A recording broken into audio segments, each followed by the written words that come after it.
dari Marcella. Assalamualaikum warahmatullahi wabarakatuh. Waalaikumsalam. Sebelumnya Pak Ustadz, saya masih belajar dan banyak mau cari tahu tentang Islam. Jadi mohon maaf kalau pertanyaannya mungkin standar, cuman ini saya penasaran banget dari dulu. Ini masalah poligami. Kalau wah ibu-ibu di sini pada langsung gitu. Kalau yang saya tahu, yang saya yakini dari dulu, manusia itu kan diciptakan berpasang-pasangan. Lalu Hawa itu diciptakan dari tulang rusuknya Adam. Nah ini kalau masalahnya poligami, lalu kalau nikahnya sampai 4 itu sisanya yang misalnya namanya Siti, apa Susi, apa Santi itu tulang rusuknya dari mana itu Pak Ustadz? Terus sama kalau memang diperbolehkan asalkan bisa adil katanya gitu ya Pak Ustadz. Ini kalau menurut Al-Quran sendiri adil itu tolak ukurnya seperti apa Pak Ustadz? Karena kan kadang-kadang kalau Rasulullah mungkin kita tahu untuk adil pasti bisa, nggak mungkin nggak gitu kan. Tapi kalau suami yang manusia biasa kadang istrinya aja setiap kali ngeliat mukanya istighfar gitu kan, banyak-banyak istighfar. Terus dia mau poligami itu gimana caranya Pak Ustadz ngomongnya? Baik. Makasih Pak Ustadz. Iya, terima kasih belum dijawab. Istri saya udah datang kan? Tolong dengerin. Ini pada bawa istri kan? Pada denger, alhamdulillah ada yang nanya.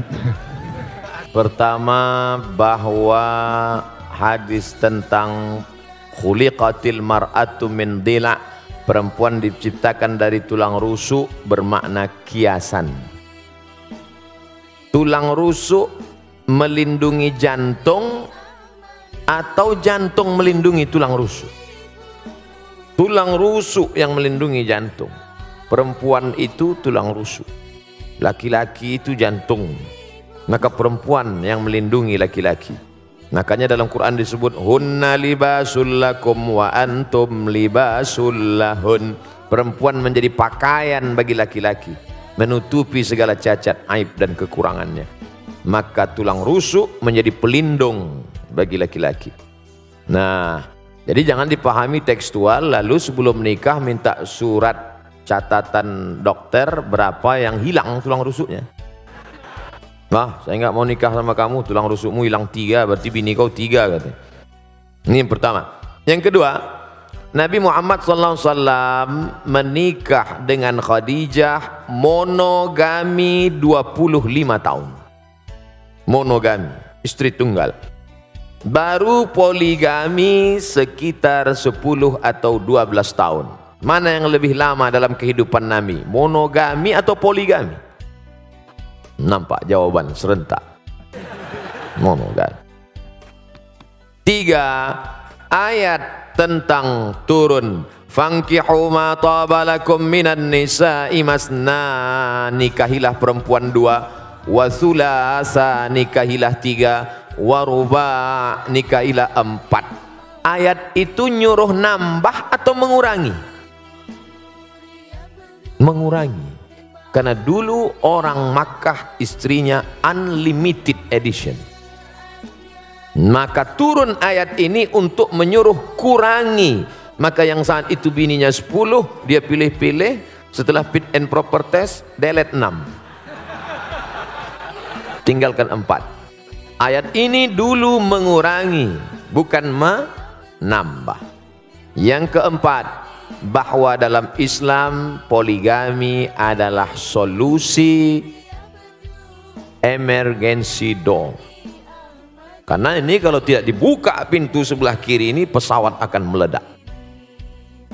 Nah, makanya ada di satu daerah seorang pergi kondangan, istri tua, istri muda bisa jalan. Maka orang heran, kenapa? Itu kok bisa gitu? Itu istri mudanya itu yang meminangkannya istri tuanya. Ditanya orang, betul ibu minangkan? Iya. Kenapa ibu pinangkan? Daripada aku mati katanya. Ini suamiku ini 300 tenaga kuda ini kata dia. Ini solusi emergency door. Ada di sebagian orang, ada di sebagian tempat. Dan sekarang banyak orang lebih mau, mas kamu mau selingkuh, selingkuh lah. Yang penting seksnya sehat. Oh, tak bisa begitu. Dalam Islam ada aturan agama yang menjaga keselamatan. Islam itu datang menjaga 5. Hifzul aqli, menjaga akal, jangan pakai sabu-sabu, narkoba. Hifzul nafs, menjaga diri, jangan bunuh diri, haram. Hifzuddin, menjaga agama, jangan kotori akidah. Hifzul mal, menjaga harta, jangan riba, jangan mencuri, jangan merampok, jangan merampas. Hifzul ard, menjaga kehormatan, jangan caci maki, olo-olo, ejek. 5 menjaga. Kalau dengan poligami bisa menjaga, lanjutkan. Tapi justru menghancurkan, jangan. Oleh sebab itu maka ini dia tidak kaku seperti besi, dia seperti karet. Nah, ini yang saya sebutkan ini adalah pertimbangan-pertimbangan bagi yang sudah siap-siap untuk setuju menandatangani materi 6.000. Karena semua laki-laki ini tidak akan bisa menikah tanpa izin istri pertama. Sudah dilindungi oleh Negara Kesatuan Republik Indonesia. Ibu-ibu jangan takut, jangan khawatir. La takhaf, jangan takut. Wala tahzan, jangan sedih. Takbir.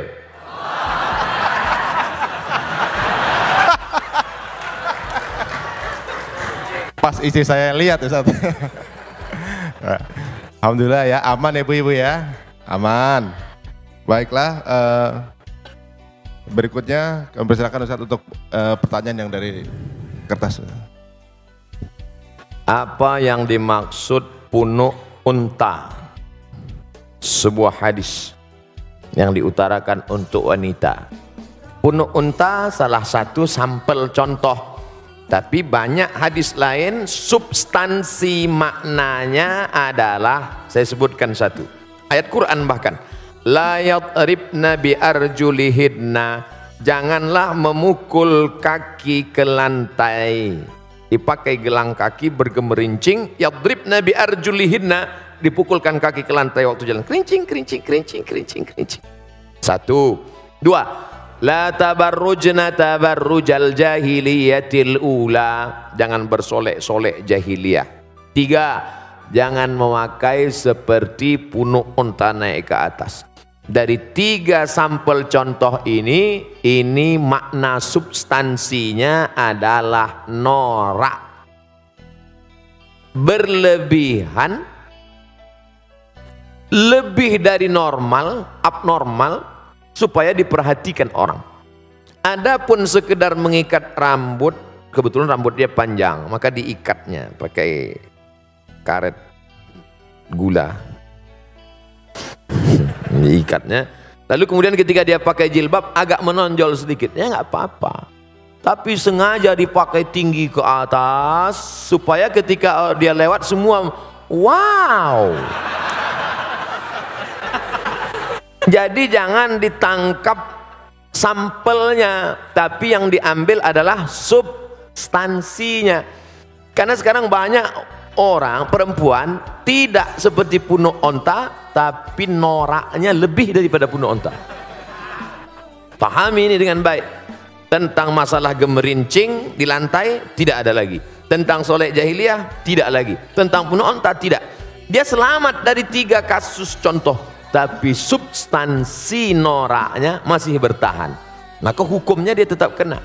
Intinya wajar-wajar saja. Kau diperhatikan orang bukan norakmu, tapi karena prestasimu. Kau diperhatikan orang bukan karena make upmu, tapi karena cahaya bekas wudukmu, karena tahajudmu memancar. Ini kan ingin mencari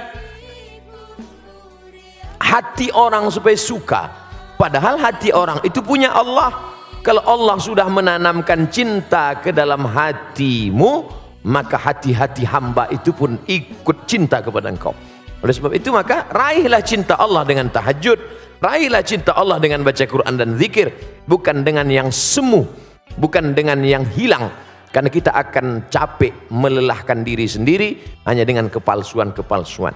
Kenapa dia bercahaya wajahnya? Bekas wudhu, Masya Allah. Emang saya tayamum?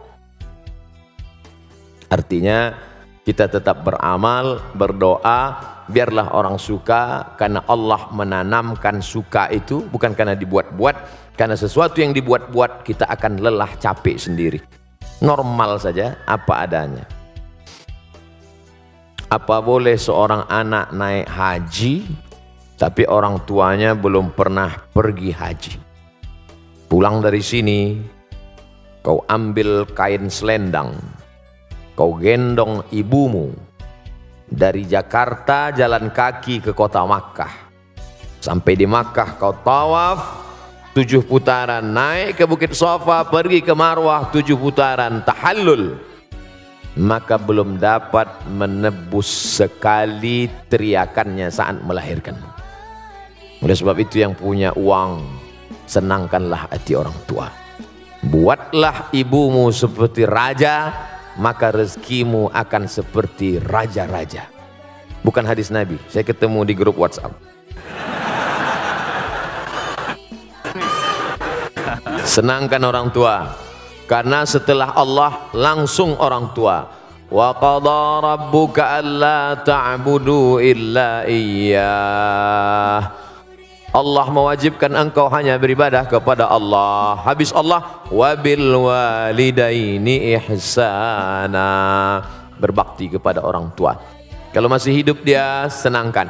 Tapi saat tidak beruntung, saat sangat sayang pada ibunya, tapi ibunya sudah meninggal dunia, saat datang menjumpai Nabi SAW, ya Rasulullah, ummi matat, makku, ibuku, ummi sudah meninggal dunia. Afa atasaddaqu anha, kalau saya bersedekah pahalanya sampai tidak ke almarhumah? Kata Nabi, tasaddaq, sedekahlah wahai Sa'ad. Ayu sadaqatu afdal, apa sedekah yang paling afdal? Kata Nabi, saqiyul ma, memberi air minum. Idzan ahfiruha. Saat itu juga, saat ngobrol dengan Nabi itu, langsung saat pergi menggali sumur, wakafkan untuk almarhumah ibunya. Sudah meninggal dunia. Maka yang masih hidup, esok hari libur, bawakan makanan kesukaannya, belikan pakaian yang paling indah, tunjukkan kertas, mama sudah kami daftarkan ONH. Alhamdulillah, tapi baru bayar DP 5%. Doakan supaya rezeki kami halal berkah. Saya sudah banyak berjalan, jauh berjalan, banyak dilihat, lama hidup banyak dirasa. Di balik kesuksesan orang-orang besar itu saya lihat, saya perhatikan, rupanya di ruang kamarnya ada gambar ibunya. Rupanya saat dia kata sambutan bercerita tentang ibunya, rata-rata kebesaran orang-orang hebat itu berawal dari doa ibu. Ayah juga luar biasa. Ummuka, ibumu. Ummuka, ibumu. Ummuka, ibumu. Saat Nabi ditanya, ayyun nas, man ahaqqun nas bi husni suhbati, siapa orang yang paling layak mendapatkan baktiku? Ummuka. Setelah itu abuka, bapakmu. Oleh sebab itu maka kalau masih hidup dia senangkan. Bisa memberangkatkan dia haji, Allah akan ganti berpuluh-puluh kali